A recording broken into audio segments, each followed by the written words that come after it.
So I snuck into Bohemian Grove, obviously Wait, long really? after Alex Jones. I ran in there. I just ran in there, tried to get as much footage as While possible. they're at the Now, owl? not during the actual celebration itself. I just wanted to get as much coverage of the property. So I went to this. This is kind of an interesting point too. I'm trying to tie it into the idea of if we know of a place that's supposed to be notorious or infamous for all these evil acts, my question is if a guy like me can run in there with the camera, run out without getting sued, without getting shot, without disappearing, it begs the question of, just like Area 51, if we know about it, we know all these secrets exist, if it's all a psyop, and if we're being misdirected, a red herring, you know, we're focusing our attention on the wrong things. And by the time we know about it, it's all long and gone, just like Epstein's Island, and it's no longer relevant to the conversation. Makes me sick. In this documentary, you will find everything you need to know about Bohemian Grove and its possible ties to aliens and UFOs. Be in this moment. We are all friends.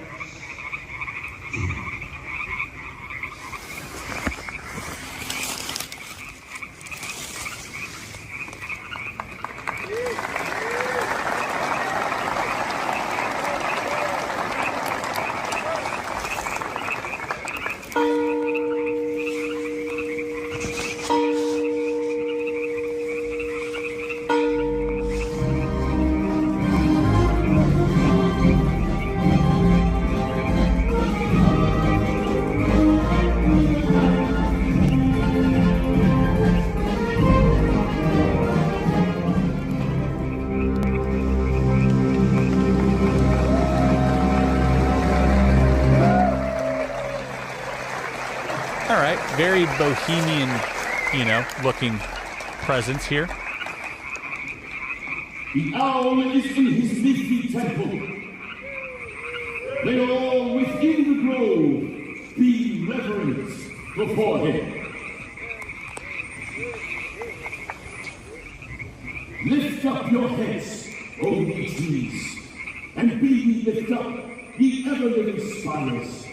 For behold, here is Bohemian's shrine. Holy are the pillars of this house. Weaving spiders, come not here! Have you back in my thoughts, but listen to me well. Do not be distracted, brothers. There is reckless, wanting self-absorbed. He values nothing. Recognize his lies, his division, and be done with it. Let us cast this pathetic care out of our thoughts. No. Very well, then. Silly nature folk. Fools all. Grown men, businessmen, professional men, wise men, and foolish men. All kinds and conditions of men comporting themselves like mummers, wearing gowns, carrying torches, pretending to conquer me. Why, care is always with you, and you know it. He rides behind the rider wherever he goes, on land, on water, or in the air. While life lasts, you can never be rid of care.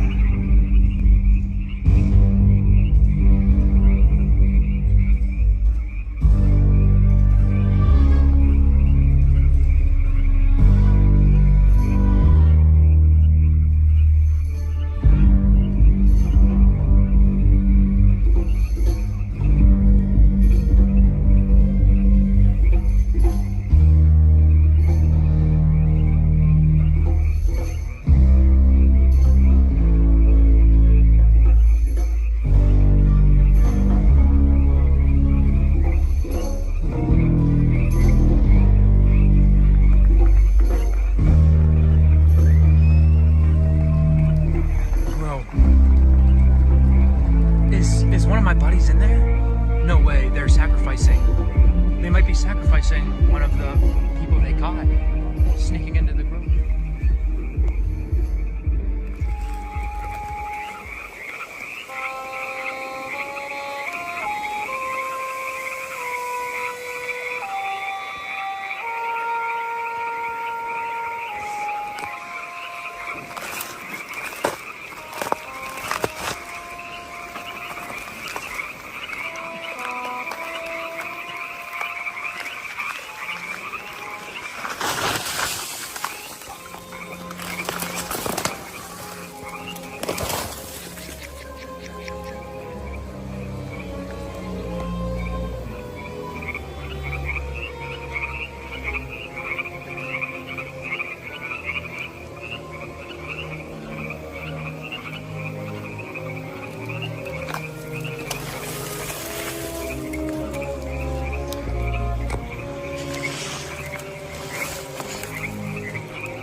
O thou, thus bearing across the shadowy tide, in all the ancient majesty of death, dull care, arch enemy of beauty, not for thee the tender tribute, nor the restful grave, but fire shall have will of thee, all things make merry with thy dust. Not with this flame, which hither ye have brought from regions where I Invite-only secret society of American elites who gather in the woods 2 weeks out of every year to decide the future of the world and conduct human sacrifice rituals in front of a 40-foot owl god named Moloch. Or so the rumors say. Many have begun wondering what actually goes down here after famous boxer Ryan Garcia said this. The babies, guys, babies! They're eating babies, literally! And I'm the crazy one! So they're in with these bankers and former presidents, Yes. and some guy brings over something that it's an effigy that's supposed to be a body, Yeah. and then they drop it on the fire, and they're all worshiping an owl A god. lot of rich, crazy people up there. Try to get in? My father was in. Oh, he was in the club? Yeah. Who was he? He's a Mason. Oh, he was a Mason. 39th. Did you inherit his will? His Freemason will? I can't disclose that. We think you filled it all the way up? It's like sinking. I'm just trying to climb up a hill and get out of here. Kayak is gone. I'm fighting for survival. After yanking myself out of the river and crawling my way through someone's backyard, I barely made it back to land. My kayak was swallowed by the river, and I had to think of another way to get in the grove before sunrise. So close.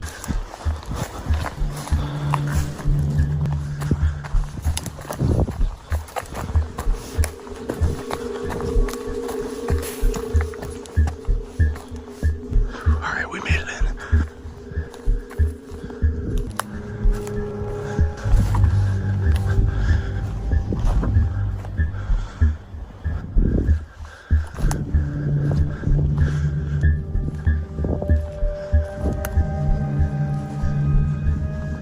This is it.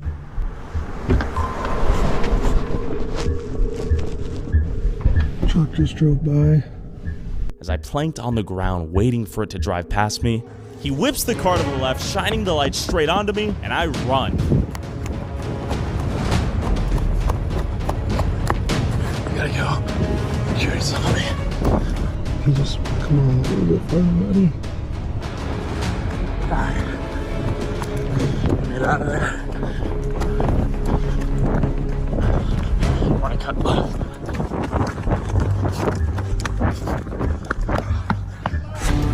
Hey. Alright, I'm sorry. Alright, I'm sorry. I'm sorry. Thank you for sparing me. Goodbye. Sorry. I'm sorry.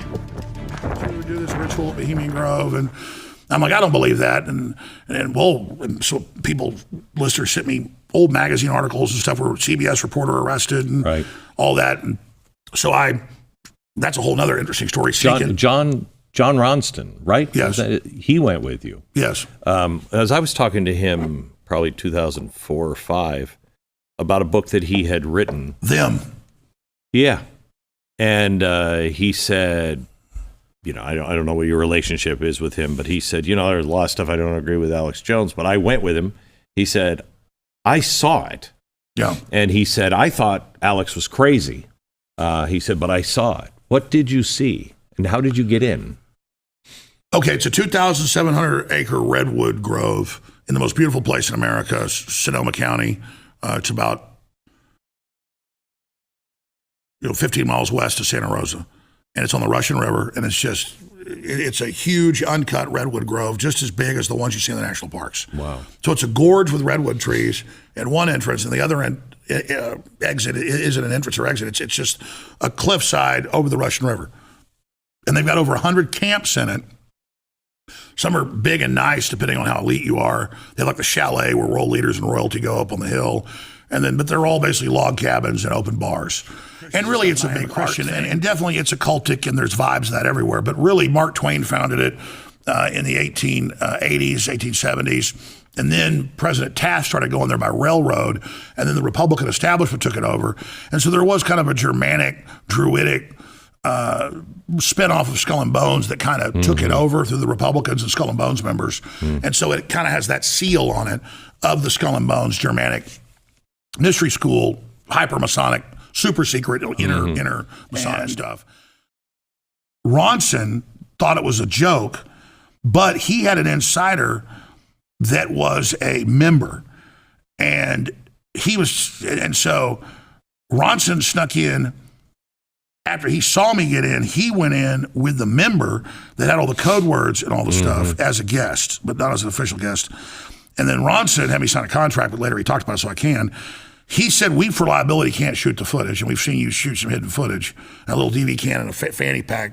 They didn't have little tiny cameras back then, as you know, for kids out there. And I had to climb up on the edge of a redwood, knot route and kind of get above the people and shoot. That's why it's all canted and cameras falling over and things. I had my map, and I'd only gotten in some and then gone trying to get it, because most of the camps are up at the start and up the hill. I'd gotten away from civilization waiting for nighttime because I was in there about 4 or 5 hours, 4.5 hours. I hang out a few hours underneath the log cabin. And again, people say, well, why is there not footage of that? It was little hour tapes. I'm having to start it and stop it. So I got myself going in, walking down there, got the overlook, tape stops. I know there's cameras, which I later saw and they later admitted, so I don't reload it there. I just act really calm. I'm kind of hitting the button on and off. I go down, find the first camp, climb under it, reload it, get it ready, get it set, have like a handkerchief inside hanging over the front of the lens because there's a hole cut in the fanny pack, those little DV cams. And it's getting dark. Okay, I think I can blend in. And so it's twilight. I've got the map. It's this side road right here. I start walking. People are starting to come out of camps. They're walking. And, oh my gosh, there's the pond and there's the owl, the little lake, and there's bats flying around. It's twilight. But people are talking to each other. They're looking. I see Danny Glover. I'm walking. There's now all these big crowds of men coming in, hundreds and hundreds. And I say, okay, I'm gonna go through them and hide somewhere until it gets dark. They're gonna question. Going down to the owl, I go around them, wait till they're there, get up behind the crowd, but there's men standing in front of me, so I kind of climb up on the edge of one of the roots and shoot the video. And it was about an hour long, so we got it on the tape because I got shots of the people. I have shots all this, down there while the music's playing. I've got the shot of the ritual, and then I'm sitting there going, okay, it's an owl. This is more theater, but the occult is what theater comes from, and TV and everything is anything occult. For those that don't know, is just pre-Christ or pre-Christianity. It just means hidden because the mystery schools are hidden. And so they mixed in Babylonian, Druidic, Canaanite, Faustian stuff in the hour. They bring out a hearse that's horse-drawn with the effigy of a child to kind of examine the produce and see who they could promote, who they could use. And absolutely, I've had occult experts look at it. I've read your book. I've read other books. And definitely, I was sitting there in the crowd thinking, they're not taking this really seriously as it was starting. I said, this is just fun. Because I hadn't seen the whole ritual yet, and I hadn't had time to go back and look what they were actually saying. But there were a lot of the men in the crowd, when the light was on their faces, the torches, right by me going, and one time I said, that's really neat. This is a very important ritual. And you could actually barely on the tape hear it, be like, this is a very important ritual. And this is some billionaire, you could tell. And I was recognizing a lot of them, but I know that guy, but you couldn't place them. And some of these really rich, powerful people, and I was looking around in the light because I'm there at the back. There's a few behind me and in front of me, and I'm looking at their faces. And I'm like, whoa, this is like I'm at church, but this is like I've been. So what is the ritual that they do? What is the meaning behind it? It's basically the oldest story that healers do over and over again. I mean, you have in the time of Abraham, God saying, go get me a ram and sacrifice it, because that was food, that was meat, that was a big deal to give this up, and then to say God's number one. And then God says, give me your son, actually, to see if he'll go all the way, and the angel stops him. And if you look at every culture and society, that's basically where sacrifice comes from. So this is more of what they did in ancient England and in Europe with the sin eaters, where a person had died and they would put a piece of bread on their stomach and they would have someone come in that would eat it who was willing to take their sin. So instead of Christ taking on our sins as the ultimate sacrifice, they put the sins on the effigy of a child, and then it begs for its life. And they say, no, for the next year, our cares are gone. All of our problems are put on this. And then these men that are taking it serious, some people are like, interesting, those are the guests. The members that are serious, and I'd say it was about a third of them just from the group I was looking at, because it would light up quite a bit. I could see their faces. And I'm not looking through the camera, I'm looking at them. And they were trying to transmute their problems onto this ritual to have you reap what you sow, or karma, however they see it, pass over them and be put into this effigy. I think we're experiencing a death cult now. I mean, I think it's Malthusian at its nicest. It's an absolute death cult that we're dealing with now. I mean, the love of blood, from abortion to gender mutilation to war, it's remarkable how this cult is just all about death.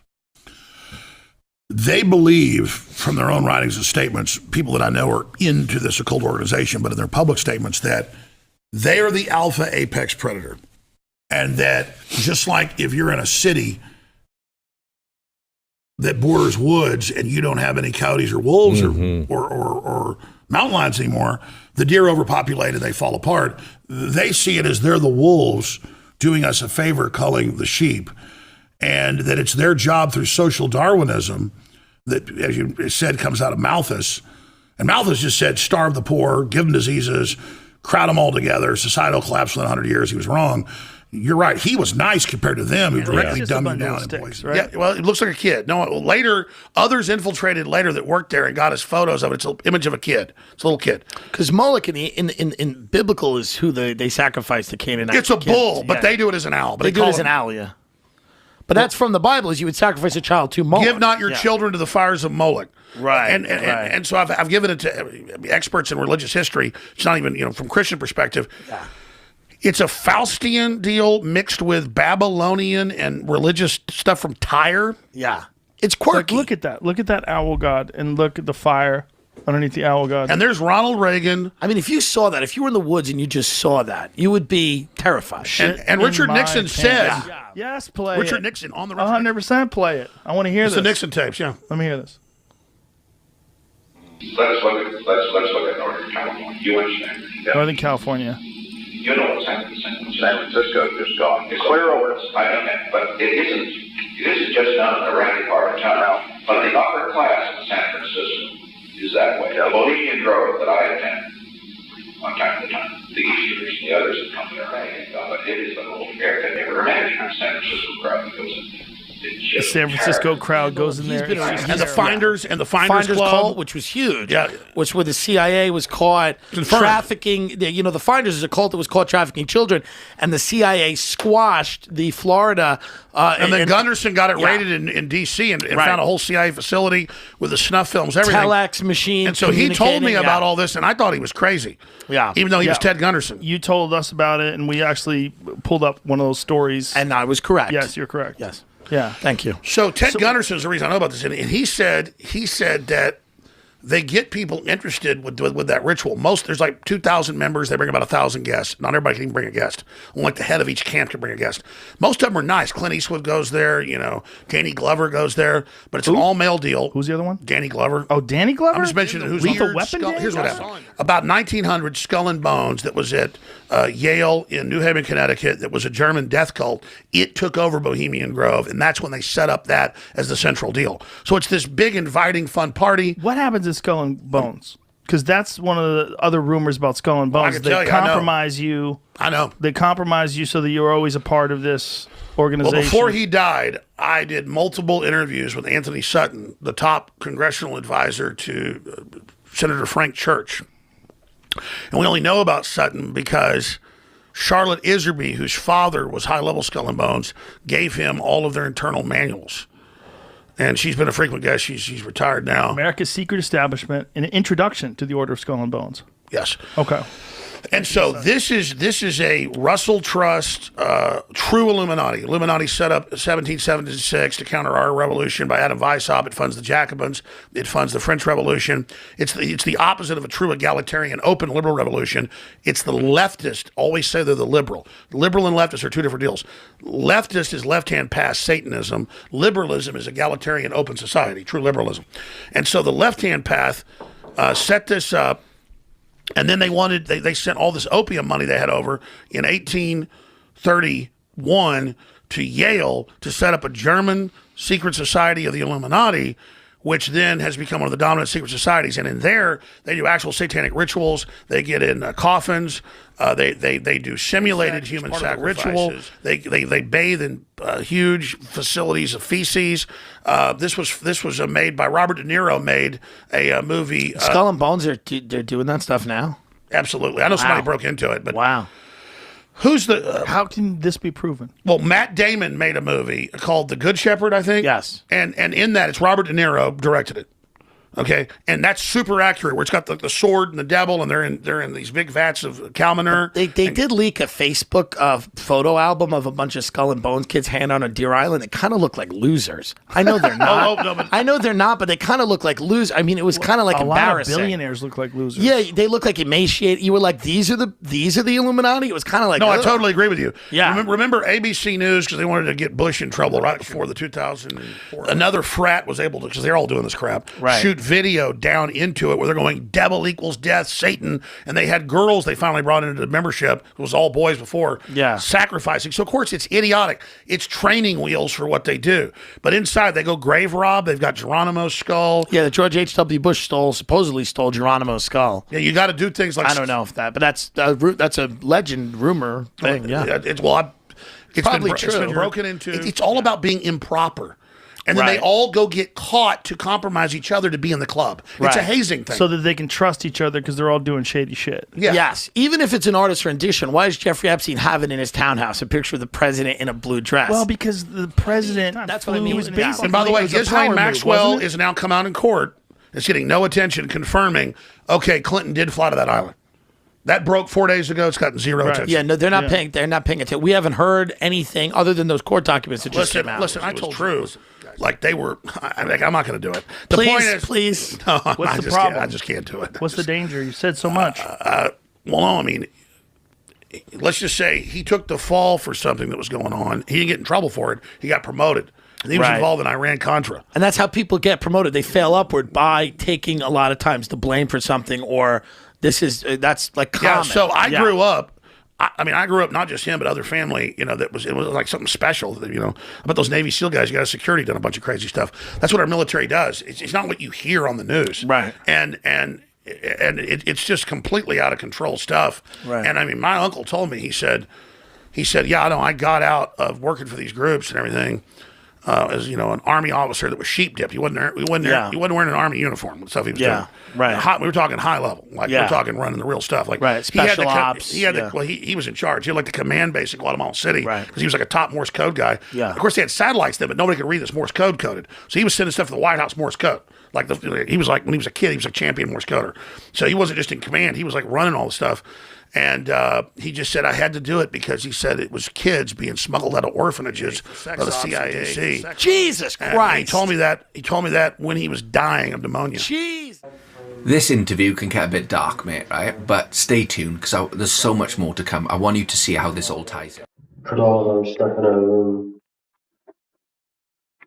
And then Larry got on the phone and called somebody, and they told us they'd be there and to pick us up and take us out to somewhere, and heard the whole conversation. And about a half hour later, some guy came up, knocked on the door, to bring the stuff, and we went out and got into big stretch limo that was there to pick us up, and we went out. And we drove about half hour to 45 minutes, and we drove outside the city limits, and we drove into a kind of a treed area. There's a lot of trees and stuff. Weren't you scared? No. You weren't scared? I wasn't scared because, I mean, I wasn't scared until after I got there. What about Nicholas? Was he scared? Yeah. Why didn't you guys leave? Why didn't you guys run? You had opportunity to leave, didn't you? Yeah. Why didn't you go tell somebody? I didn't know what was going on until we got there. Well, but I mean, Okay, go ahead. Once we got there, we didn't know what was going on. We got there and they told us they were going to be filming. They're just going to make a movie. And I've already been out there about 3 dozen times and got filmed in movies having sex. Same place? Same. One time I was in the same place. Same producer? No, and I didn't think anything bad about it 'cause nothing ever had gone wrong before. Nothing like this anymore. And they started this planning, and they started telling us what to say and what to do. Who would say what to say and what to do? This little time guy, he gave us his lines and stuff. He said, the only thing you have to do is say what you feel. Right, he says he wants it to be, look natural, he wants everything to be. He says, just go with what you feel. So I just want to, get you guys film, here. They gave us these things like, called Tarzan uniforms, they had him in the cage and stuff. Yeah, who in the cage? The kid. The kidnapped. Was he crying? Yes. That's all he did was cry the whole time? They didn't knock. Did anybody ever slap him and tell him to quit crying? Yeah, they slapped him a lot. And did he quit crying? He started to, and then I started talking to him and telling him it was going to be alright and that we weren't, nobody's going to hurt him. I tried to tell him nobody was going to hurt him. But he never believed me. And after a while, I didn't even believe him. But they had us, they took him out of the cage and stuff and they let him run. We were supposed to chase him down. How big of a cage were you in? Probably about 5 by 5 feet. So it's just a small cage? It's a small cage. And when you say we, who are you talking about? Me and the kid. They let this... Nicholas? Nicholas. They let him out of the cage. Yeah, how many people were present? There was me, Nicholas, the boy, Larry King, the pilot. Pilot was there too? Pilot was there too. Producer, and there was about 4 other people there that were filming this. And what they had us do is they had their camera set up so they let him out so that he could run. And they had us chase him down. They told us what we did was we chased him down. We were supposed to chase him down, and then we were supposed to drag him back. We were both bigger than he was because he was younger. And so we drug him down after he started running. We dragged him around and stuff. How far did you chase him? About 20 feet. That's it? I don't know that fast. Okay, so you caught him, and what did you do? Knock him down or what?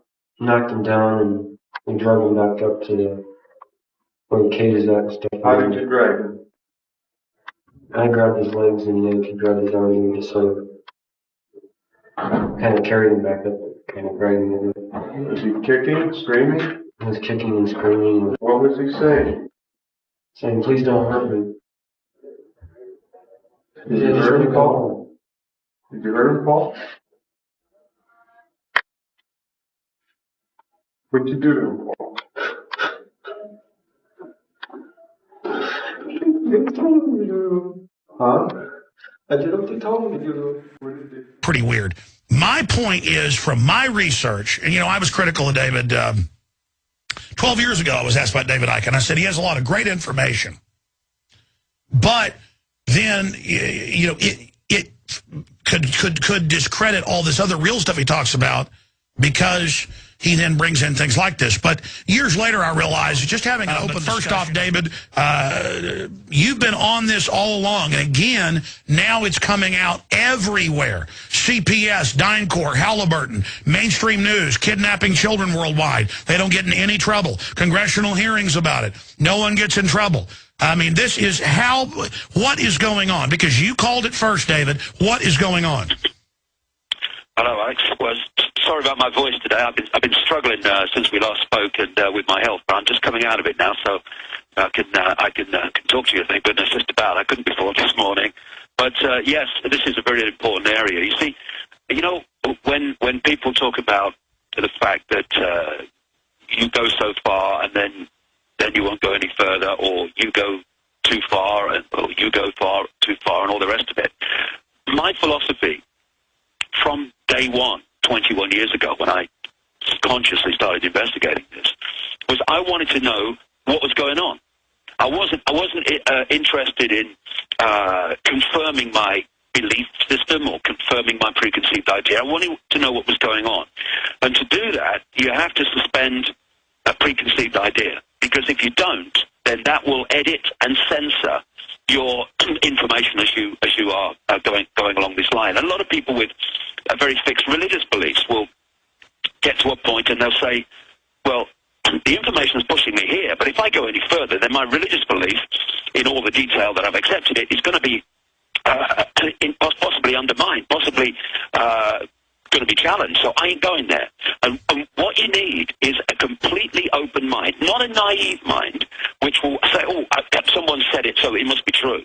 You filter it, you question it, you check it, you double check it, but you're open. You don't reject things by reflex action. And when you do that, the information speaks to you by the nature of the repeating stories, the repeating accounts, the repeating situations. It's like I would film things like that. I would encourage like everybody, all different types of sexual, but there is that thing where it's like a lot of people misunderstand me with S&M and they think it's super, and I have to like explain to people how, like, where it's more like you're tied down because you need to like be able to like have somebody hold you down and keep you still, or like you would fight to have something out, or like.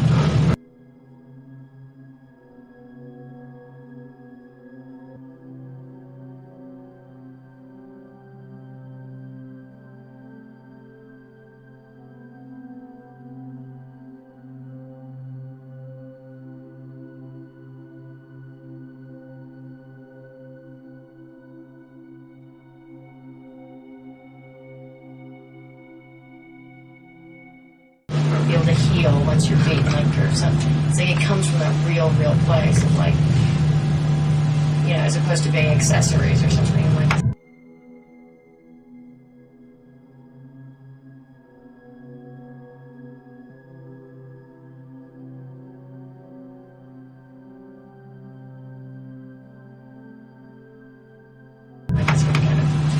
It's like with tattoos and things. Like I've always gotten them. There's like that time where he's like, "Oh, I have tattoos," and after a while, you're like, you can explain them and they can mean something. It's just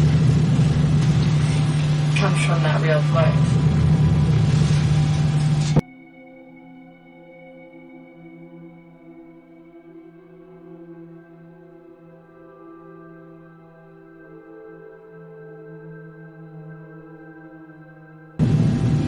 Yeah, I don't know. I only saw that film she brought over that night. People or like dark or like that kind of, but it's a great thing to be able to like see everybody's sex, like just sexuality, but it's so weird when you just. I had like the most amazing compromising pictures of people.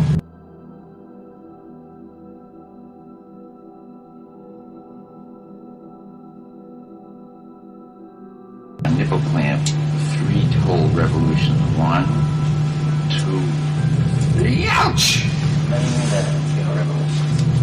Like the twisting of a nipple or something? Yeah, 3 full times. I only saw that one she brought over that night though. And then dripping candle wax on.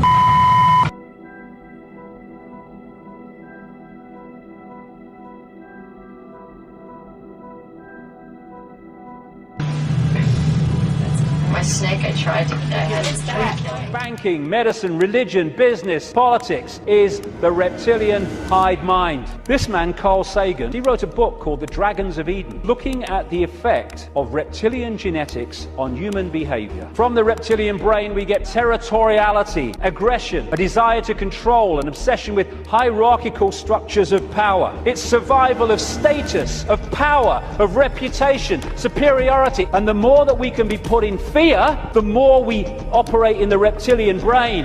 That's why we're constantly given reasons to fear. Terrorism, global warming, swine flu. Money is fundamentally reptilian brain. Fear of not surviving, fear of not having enough to pay the rent. You get people who have got more money than they could spend in 100 lifetimes, but they get up with the sun every morning to go and earn bloody more. It's an obsession, it's an addiction, and it's connected to the reptilian brain. This is what becoming conscious brings us out of. Control of perception is the bottom line of this. The most obvious referred to Saturn as Helios, the sun god. Satanism is Saturnism. Satanists worship the goat. The god himself is a symbol of Saturn because this planet is enthroned in Capricorn, whose emblem is a goat. And you see them on Beyonce, Lady Gaga, Baroness Philippine de Rothschild. This is called the magic square of Saturn, 666. This is the sigil of Saturn, the most obvious symbol of Freemasonry. Balmoral, the Scottish home of the royal family, the sigil of Saturn. This is an ancient symbol of Saturn. They then took it and put it on their fiefdom of Israel, the symbol of the Soviet Union, the symbol of Saturn, the hammer and the sickle. This is a permanent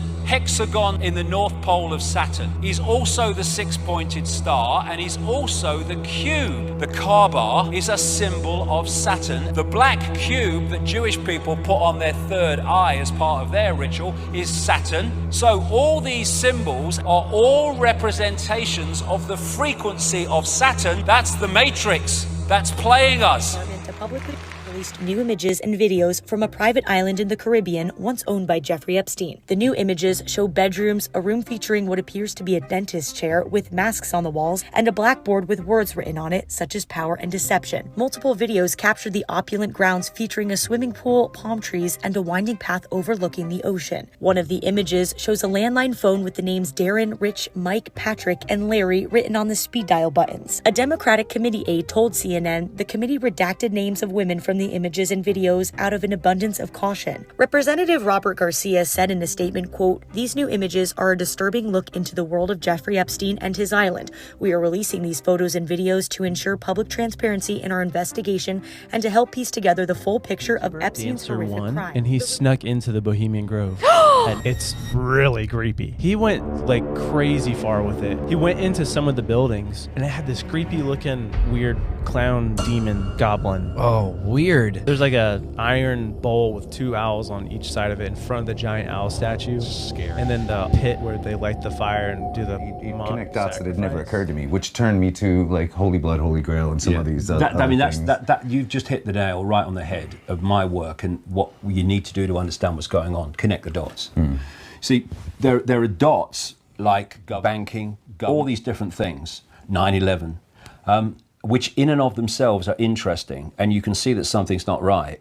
But when you connect the dots between apparently unconnected people and situations and organizations, that's when the tapestry appears, and you go, whoa. So I'm like, what's going on? Go and look at the books on the far side. What? And that's where it started, 1990, March 1990. And I never thought it was going to lead where it has, but it has. Yeah. Well, it's a great beginning. Platform fun. There is a predator race which take a reptilian form. They're feeding off humanity. They've turned humanity into a slave race. They demand human sacrifice. That's where Satanism comes in. They feed real off visibility to the crash retrieval program says the non-human bodies that have been recovered in some of these crafts all look different. There are multiple species. The universe is full of life. How many different species? I've heard of at least 4 body types that were recovered. So all I've heard of is the Greys, which is like the Close Encounters of the Third Kind ones. The Nordics, which is also known as like the tall whites, right? Is that the same thing? I've heard people say it. And then there is the Reptilians. People talk about Reptilians being the scariest one. No one's ever used that word with me, to be honest. Really? Yeah. And then there's mantis. There's ones that are like insect-like. I've also heard multiple military people talk about little beings, little bots that don't seem sentient, that seem they're almost Michelle like a Reyes robot. was flying over New York City with her daughter, and she was sitting by a window. When she did what a lot of us do, we, take pictures out the window, nice video of the New York skyline. It's an amazing view. But what Michelle did not expect to see was a cylinder-shaped object zipping across her line of sight near LaGuardia Airport. Was it a bug inside the plane, maybe? Well, she played the video back to look, and no, it was not a bug. Whatever it was definitely outside the plane, and it was flying on its own, and it was really, really that at least a significant number of things that people think are aliens are demons. I'm gonna say that, and I believe that for a few reasons. Number one, there is way more evidence for the existence of God than the existence of aliens. Way more. Bro, it's really interesting. Ephesians 2 describes Satan, listen to this language, as the prince of the powers of the air. So people are like, oh man, we're seeing all these unexplained phenomenon in the air and da-da-da-da. Okay. The Bible says that, hey, what is Satan? He's the god of this world, and he's the prince of the powers of the air. Another one, if you go down the rabbit hole, and I do not recommend that for a reason I'm going to say in a second. I agree with you. There are a weird number of alien abduction, quote unquote, testimonies that they report that when they invoke the name of Jesus, that the encounter ceases. If you want to go listen, there's a podcast called Haunted Cosmos that has an episode called Evangelistic Aliens, where they trace, all these people who claim to have had encounters with aliens, UFOs, what were the messages they were giving you? They're overtly religious messages that are like anti-Christ, anti-Christian messages. So then you start going like, well, what do demons do? They are agents of lies, intentionally, commissioned to lead people away from Jesus. Well, what does it seem like the quote unquote aliens do? That. Here's the last one that I'll say, dude. I have a person that I love very dearly and I'm very close to. Well, then this guy goes through a season of very, very severe depression. And I was very close to this guy. So then eventually he stumbles into a thoroughly Christian counselor. And this Christian counselor has him go through a checklist for essentially spiritual warfare. And one of the things on this guy's checklist was, it was like, hey, are you into the occult? Are you into this? Are you into that? No. And then one of the things on the checklist was, do you have a fascination, or like, are you studying UFOs, aliens? And he was like, well, what's that got to do with anything? Yeah, I am. This guy explains to him that he believes there's a connection between these things. His Christian counselor disciples him. Hey man, I want you to fast for a season from having anything to do with that fascination or obsession. And this guy does that, devotes himself to a season of prayer. His depression is completely released. The two things that are the most important are, number one, understanding that my problems are more spiritual than I think they are. If this world is lorded over by a father of lies, and there is the reality of unholy spirits, how much more do we need to be filled with the power of the Holy Spirit? I was talking in different cities, and over a period of 15 days, I met 12 different people who told me the same story in different places, different parts of America. This is how the synchronicity of my life has worked since the Betty Shine incident, whereby they were telling me that they'd seen someone who apparently seemed human transform into a non-human, a reptilian form at the time, in that sequence. And not all the non-human element of this is reptilian, but it seems to be a dominant force. And so once that had come into my life, suddenly I'm meeting more and more and more people. I was coming across people who'd taken part in satanic rituals, human sacrifice rituals. So you met people that'd actually done them themselves or were witnesses? Yeah, that had been there and witnessed them, often against their will, by the way. And they told you first-hand encounters of what they saw? Yeah. Well, I've been given first-hand encounters of that all over the world, mate, from, as I've traveled, because I've been to... Could you paraphrase maybe what they would tell you? Yeah, well, what they would tell me is... first of all, there is a reptilian race overwhelmingly operates in another dimension of reality, what we call the astral dimension. And it's interesting because when people talk about heaven or other dimensions, they tend to look up, don't they? Oh, heaven, I'm going to heaven. No, it doesn't work like that. What we call the human world is just a band of frequency. Actually, it's quite a small one. And just as you have the analog radio and television stations all sharing the same space, but they're on different wavelengths, so they don't interfere with each other. No, they're not aware of each other. Unless they're very close on the dial, you get interference. And that's how reality works. In the space that we're sitting in now is infinity. All the dimensions and realities of infinite reality are all in the space we're sitting in now. But we are only able to access one band of frequency, which we call the human world. Some psychic people can kind of expand that a bit and see other worlds or whatever. But most people are stuck. I talked about the headset. You put the headset on and suddenly you're in another reality and it completely takes over your sense of reality. Well, this is a biological computer. It's the equivalent of a headset. And what it's doing is decoding the simulation, the Matrix. In fact, those Matrix movies, in their basic portrayal, were very, very accurate in the basic portrayal of what this reality is. You look at mainstream science and what they've come up with and all that stuff.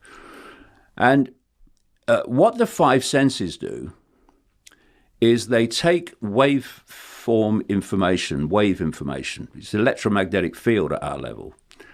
And the five senses turn that waveform information into electrical information. That's what the five senses are doing. And they communicate it to the brain. And the brain has different areas, there's the visual part is here, which decode the different senses, the information from the different senses, delivered in that electrical form. And then it forms together the reality that we think is outside of us. And I grant you, I'm looking around here, it looks like it's outside of us, but it's actually in here. This is where the world that we're experiencing actually exists. And what's fascinating is that this technological kind of explosion that's happening, getting faster and faster, is mirroring the matrix, the simulation, and how we interact with it. So, in this room will be, I'm sure, Wi-Fi, right? And in that Wi-Fi radiation field, which we can't see, but we know it exists, it is the entire internet. Now, that's a good point you make. If I said to people who knew nothing about computers, bring it up to present day, if you knew nothing about computers, and I said there is a field of information in this room which you could tap into anywhere in the world, and it's a completely global reality, which we call now the internet, people would say, you're bloody mad, mate. What are you talking about? But because they now know about computers and they know about Wi-Fi, you say the same today, new normal, and they'll go, oh, yeah, mate, yeah, Wi-Fi, computers, yeah, I know about that, yeah. Completely different. And what's the difference between you're mad, mate, and oh, yeah, I know about that? Knowledge. That's all there is. That's the only difference between the two reactions. So you get a computer, and the computer logs into Wi-Fi, and it decodes the Wi-Fi information, which is waveform, into a completely different form on the screen. It's graphics, it's moving pictures, it's words, whatever, on the screen. And in its Wi-Fi form, it's a radiation field of information. That's exactly what this biological computer is doing. Where is all that information that you see on the screen, where it's in a completely different form to the Wi-Fi. It's inside the computer. And our interaction through the five senses with the Wi-Fi of the cosmic reality, if you like, the simulation, is also inside the computer. So many things start to make sense when you talk about this, because what is death? People are terrified of death, because, if you want to keep people frightened of death, then you keep from them what death really is. And if my consciousness that's experiencing this human world currently wanted to pick up that can, it couldn't do it, because the frequency of my consciousness, your consciousness, everyone's consciousness is so different to the frequency of the can that I couldn't pick it up. So what we do is we take on an outer shell, a vehicle, which is resonating within the frequency band we want to interact with, and then I can pick the can up. And what the biological computer is doing is decoding the matrix. It's giving us, constantly giving us the cosmic internet as a sense of reality. When the biological computer ceases to exist, ceases to function, dies, what does it do? It stops decoding the matrix.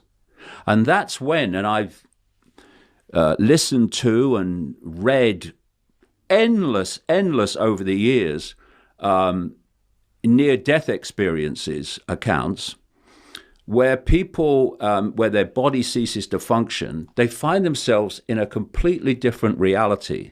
There's nothing like this one. And then the body is revived, and suddenly they find themselves back here. But all that death is the